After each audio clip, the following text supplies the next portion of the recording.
Hyderabad మైత్రివనంలోని KSR fashions భవనంలో అయితే మంటలు ఎగిసిపడినట్టుగా తెలుస్తుంది. దీనికి సంబంధించి మరిన్ని అప్డేట్స్ ని మా ప్రతినిధి పవన్ అందిస్తారు. పవన్, అసలు ఈ అగ్ని ప్రమాదం జరగడానికి కారణం ఏంటి? ప్రజెంట్ అక్కడ అగ్నిమాపక సిబ్బంది చేరుకున్నారా? డీటెయిల్స్ ఏంటి?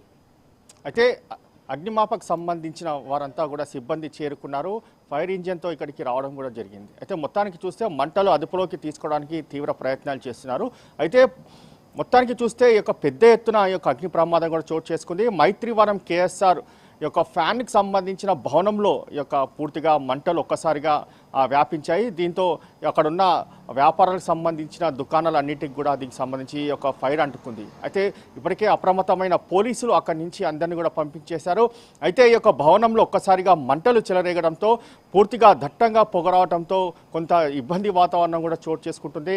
ఎందుకంటే పొగకు సంబంధించి ఇటు ఫ్యాన్లు కావచ్చు, అంతేకాకుండా కొన్ని దుకాణాలలో పూర్తిగా ఈ యొక్క మంటలు వ్యాపించడంతో ఆ దుకాణాలు కూడా పూర్తిగా కాలిపోయిన పరిస్థితి కూడా చూస్తున్నాము. దీంతో పెద్ద ఎత్తున ఆ యొక్క పొగకు సంబంధించి కూడా మనం చూస్తున్నాము. అయితే ఇప్పటికే ఫైర్ సంబంధి ఇక్కడికి చేరుకొని మంటలు ఆర్పడానికి తీవ్ర ప్రయత్నాలు కూడా చేస్తున్నారు. అయితే ఈ యొక్క ప్రమాదం ఎలా చోటు చేసుకుందనే దానిపైన కూడా ఇంకా కొంత సమయం పడుతుంది, క్లారిటీ రావాలి. అయితే మొత్తానికి మాత్రం షార్ట్ సర్క్యూట్ వల్లే ప్రధానంగా ఈ యొక్క అగ్ని ప్రమాదం చోటు చేసుకుందని చెప్పి కూడా ప్రాథమికంగా పోలీసులు భావిస్తున్నారు. మొత్తానికి మరికొద్ది సేపట్లో ఈ యొక్క మంటలు కూడా అదుపులోకి తీసుకురావడానికి కూడా ఫైర్ సంబంధి కూడా పూర్తిగా ప్రయత్నిస్తున్న పరిస్థితి కూడా చూస్తున్నాము. దాదాపు ఇప్పటికే 4 ఫైర్ ఇంజన్లు కూడా ఇక్కడ చేరుకొని మంటలు ఆర్పడానికి తీవ్రంగా ప్రయత్నిస్తున్నారు.